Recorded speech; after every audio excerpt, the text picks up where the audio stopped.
If you're a podcast host who is spending hours on your podcast every week, planning your episodes, recording your episodes, editing your episodes, and producing your podcast, and still scratching your head wondering why on earth has this show not led to more audience growth, more clients, or more opportunities, you are not alone. And if you've ever thought to yourself, gosh, I feel like I'm doing all the right things, but I'm still not seeing the growth that I want, then listen closely, because fellow podcaster and PodLaunch graduate Lauren Penna is here in the studio with me to break down why growth can feel so out of reach even for the smartest of hosts, and how sometimes a simple shift in your show's positioning is all you need to turn a podcast people sort of kind of like into one they can't stop listening to. Welcome to Insider Secrets to a Top 100 podcast. I'm your host, Courtney Elmer. Let's make your business binge-worthy. Lauren, welcome to the show. Thank you so much. I'm really excited. Yeah, well, I want you to take us back in time because I know that prior to us helping you rebrand your podcast and relaunch your podcast and get incredible results with your relaunch, you totally crushed it. We'll get into all of that here in a second, but take us back in time because I know that you had a podcast prior to the one that you have now, and I'm curious to know what was different about that show versus the one you have now, and what were some of the things that you felt like worked, and what were some of the things that you saw didn't work with that podcast? Well, that first podcast wasn't really intended. I mean, I wanted it to go somewhere, but I was kind of new at doing it. It was just the kind of thing where I was like, all right, I'm going to do a podcast because I was doing it for myself, really. And I wanted to turn it into a business, but I wasn't really serious then. So I started that show and I didn't think about a name. I didn't think about anything. I have the kind of mentality, if I'm going to do something, I'm going to follow through with it. And I didn't know what I was doing and I figured it out. I asked for help, got it started. So that show went for probably a good 2 years solid, like every single week solid. But there was no direction at all. There was actually no direction the entire time I had that show and up until I found your show. And I just kind of would get on and speak about whatever was on my mind. So at first I started using scripts way in the beginning. And then I realized that scripts didn't work for me. I'm more of a go with the flow kind of girl. So I started just like bullet pointing, but they still had no direction. Like there was no one problem that I was solving. It was just like, hey, this is Lauren and this is my experience and this is what I want to talk about. So I wasn't really helping anything. It was just conversational. I wanted to be more than conversational. I just didn't know what the heck to do. So again, no direction, no problem solving, no nothing. It was just out there. I wasn't paying attention to stats after a while because I was like, all right, this is getting nothing, but I'm enjoying it. So it was more for my enjoyment. Like I wasn't talking to one person. I was just talking about the things that I enjoyed. So what made sense in my head didn't necessarily make sense to anyone else except for those main people that I had on my social media that really understood where I was going with this. But for the rest of the world, no, they had no clue. So that's kind of where I was stuck. You bring up a really important point there because for a lot of us, we start our podcasts for ourselves. We start it because it's an outlet that we enjoy. It's an outlet that we feel at home in. It's an outlet that feels natural to us. And I've talked to dozens and hundreds and thousands of podcasters who have told me one shape or form of that story or another. You know, it just felt more natural to me than social media, or I like the long form content versus like these short little clips, or I liked the freedom and the flexibility to be able to talk about, you know, various things under topics that are interesting to me. And I think all that is good and it has a place. And also you bring up another very important point that if it lacks that focus, and if we don't have clarity on who actually the show is serving and who it's for and how the show is serving them, then it is going to be much, much, much harder to see any kind of result with the show. And I know that's where you came to us and you were like, I want this to work as a business. I want this to support the work that I'm doing. And I want this to actually succeed, not just in terms of like having high download numbers, although yes, we all want that, but also in terms of building your authority, growing your awareness for the work that you're doing and helping you enroll clients and customers. Was it through the podcast that you found us initially? I don't remember what I was looking for. But I ended up finding you and listening. And I was like, I got to talk to this girl. and I just binged on everything. And I'm not the type of person to sit on something for too long. I'm really the opposite. Like sometimes I don't give things enough thought, but I felt it so strongly because I was like, I want to get my show going again because I had given it a break because I'm currently in school right now, pursuing my master's degree. And I knew this is something that I wanted to do. And in my head was like, all right, I'm either going to do this, I'm going to do it right, or I'm not going to do it at all anymore. I'm just going to stop because I'm wasting my energy, my time, and more frustration than anything. So when I found you guys, I acted pretty much right away. I was like, and I used the show notes, which I question sometimes. Do people actually look at those? But then I had to say, well, I do, so someone else must. So yeah, I found your information in the show notes. I found you on all social media, and then I just contacted you. I was all in. I remember you reached out and you were like, so I hopped on a call with your team and I'm ready to get started and I'm going on vacation, but can you please send me the link because I'm ready to go? And I was like, hi to you too. Yes, amazing. We'd love to have you as part of our community. And it was great. And one of the things, Lauren, about you and our entire team sung your praises throughout our entire time that we were mentoring you, because you were someone who showed up and you were so coachable and you took action and you trusted the process. And that's hard to do. It's hard for experts to do that.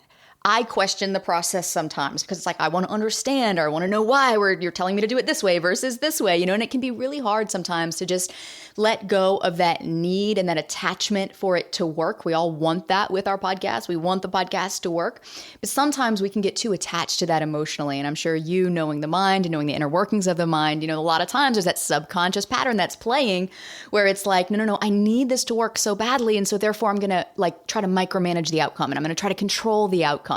You were the total opposite, where you came in with this understanding that if I follow this process, then it's going to work for me. And fast forward, you launched your podcast and you had incredible results out the gate with your relaunch. I'm curious, can you take us through what happened with that relaunch? What were those results? And then I want to dig into a little bit of the behind the scenes with you of how you brought about those results and some of the action steps that you took to do that. So the results when I launched, I think I did a official 3-day launch, and I ended up with over 1,000 downloads with that relaunch. And you guys had told me to prepare way earlier, which I know personally, I was finishing up a semester of school and I didn't have time to follow the exact plan, but I had kind of an idea because I have created communities before. So what I did was I just contacted first the closest people to me within that, I think 3 weeks to launch. So I started with a small group and I was like, all right, I'm going to do everyone in a Facebook Messenger group. That way I can stay connected personally, because I know sometimes in groups I get lost and I didn't want to feel like I had to be there all the time. So I started collecting people in that group and I put a goal out there for myself. I think it was 100 people. So I just kept inviting people. And then each day up until the launch, I would contact 10 or 15 people and ask them if it was okay if I put them in this group. And they said, yes, of course. I think I ended up with 60 people in that group. So that was kind of my process, but it worked for me really well. So the week before, I think 8 days, I created a post based on all of my information. And I would do a long post and I would just post every single day. So countdown to launch. I did that. And that worked really well. I got some good engagement. And besides doing it in that Facebook Messenger group, I also did it on my main Facebook page. I don't have an email list because currently I'm working on my business as I'm in school at the same time. So it's a slow go thing, but it's coming along. So I didn't have an email list. So this was direct contact one-on-one with each person. So that was a lot, but it worked out really good, I think, because I had that conversation. I also got to reconnect with a lot of people. And so that was kind of my process of getting people, my PodLaunch group started. Well, and when you relaunched the podcast, you broke the top 100 in 4 different countries, including landing the number 4 spot in the US. And that's incredible.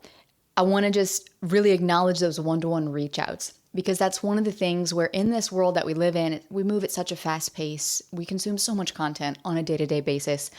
We always want the easy way out where it's let me blast the email list and just say, hey, this new podcast is going up. Let me put a social post out. I've got a new podcast. Go listen. and nobody takes action on that. And then I see this happen all the time. People say they quote unquote launch their podcast. They've got that one social post living out there that, hey, my podcast is live, and that's it. And because we're bombarded with so much information, people don't actually click through. But when you personally reach out and you're like, hey, I'm doing something really cool and I want you to be a part of it, and it means a lot to me, and I think you'll be interested in it too. First of all, people appreciate that. They take notice. And 9 times out of 10, it blows my mind. People are so willing to support. You're not asking them to buy anything. Just, hey, support the podcast. And people really do show up. So, Lauren, I'm curious, in this experience, comparing kind of your prior podcasting experience to the podcast that you have now, which has a lot more intention behind it. It has a lot more focus. It's a very crystal clear audience. You're clear on the problems that you're solving. How has podcasting impacted you personally? And how are you different as a podcast host thanks to the medium of podcasting? I feel like with the relaunch, I'm taking it seriously. Like I said previously, I wasn't really taking it seriously. It was more of a hobby. I have been able to incorporate it into my schoolwork as well, which is priority right now, besides my regular job and being a mom. It's become part of something that I do every single week. So it's not like, oh, I'll see where I can fit it in. I actually schedule it within 2 or 3 days, and I get it done with those 2 or 3 days. And then I record it on the weekend. So it's really a non-negotiable. It's also part of my own development because my area is in relationships, and that was a big area for me. So it's really keeping me on track as well. So it kind of works out in all different areas. It's keeping me disciplined. It's keeping me mentally in check. And it's also making me realize that this is something serious that I want to take on, because sometimes my subconscious will be like, oh, you don't really need this. You have a job you enjoy. You don't need to have this. You can do this whenever. Like, I don't listen to that anymore because it's now part of my routine every single week. I love that. Well, and how would you say that the PodLaunch process specifically has positively impacted your podcast compared to the one that you had started previously without that level of commitment? I would say with having a structured way of doing things, with having Daisy as my coach, knowing that I had that Slack on my phone was like the accountability that I needed to stay on top. It's kind of like when someone's watching you, you act differently, right? That's exactly how it worked out for me. But then again, like I said, it became a habit and a fun one. And now I look forward to doing it every single week and seeing where it goes. But still, I'm not taking it so seriously so that it remains enjoyable. It's not a pressure. It's not an I have to. It's none of that. It's like I really honestly want to do this, and I just needed that structure to help me get going and to start to see results, which I'm still seeing results. And it's just a little bit is all I need sometimes to keep me going. Yeah, that's awesome. And I mean, it's, like you said, you want it to be fun. And there is a balance that comes into that between, wanting it to feel like this pressure thing that you have to do, and yet being committed to it, and being committed to it in a way that you enjoy so that you still get the personal benefit out of it, but being committed to your audience in that sense too. So I can see how much you care about that. And it's amazing to see your growth.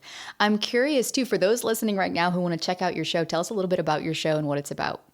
So really the idea of the show is for the successful single person who really wants to have a relationship. They are seeking but not settling. They are really someone who is kind of in their 40s to 50s. They have their life settled. They know what they want. They know what they don't want. They know all the red flags. Sometimes they might question themselves. They might have that self-doubt or self-sabotage. But ultimately, it's like their body won't let them go into any kind of relationship. It's not even about intimate relationships. It's about any relationship that just makes you feel icky or shameful about who you are. And this is really the type of person that I really want to speak to. Someone who has their own life settled. They are happy with who they are. And maybe they want to improve a bit more and, still learn about themselves. So it's like a bit of self-development along with I'm all about emotional intelligence. It's one of my favorite things to talk about. Really getting past anything that might trigger you emotionally to the point where you're willing to let someone in, but you're still protecting yourself and your own sanity, because in the end, you'd rather be single than really in a crummy relationship. So those are the kinds of people that I want to talk to. It's someone who's really been on the self-development journey for a long time, and they've come a long way. Yet there's still that one piece that's, I don't want to say missing, because it's not missing. It's something that you want to add to your life to make it just that much better. Yeah. Oh, that's amazing. Also, for those listening right now who might be in a similar boat to you, Lauren, where maybe they had a podcast that they started and then stopped. Or maybe they have a podcast right now that doesn't feel fully aligned with the direction that they want to go. What advice would you leave them with today? Well, first, if you really want to be serious and nothing has worked, it's probably not going to, unless you really sit down with yourself and ask yourself, why is this important to me? Like, really, why is it important to me? Not maybe just to have a business, like for myself. It was really for myself first, kind of like my own podcast idea. It's for myself first. And then if you're really needing that help and you've tried everything and you're still looking for all of those external resources that aren't getting you anywhere because they're all the same information, then I really suggest coming to the PodLaunch team, because like I said, if I continued the way it was not happening.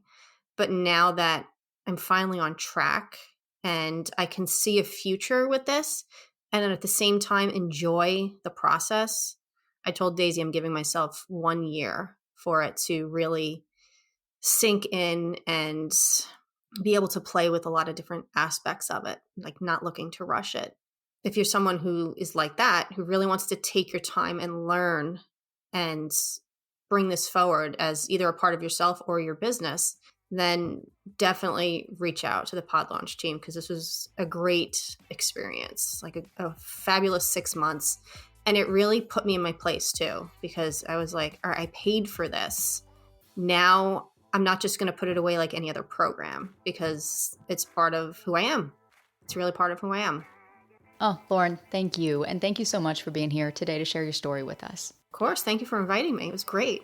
And if you've got a podcast that you want to grow and you want to stay ahead of the curve as the podcasting landscape continues to rapidly evolve and change, then stay right where you are. Because I asked 10 of the smartest minds in the industry to share one shift or one trend that they are watching right now, so you can use that knowledge to make smart decisions about how to grow, how to market, and how to monetize your show moving forward. That's all coming up next to help you make your business binge-worthy.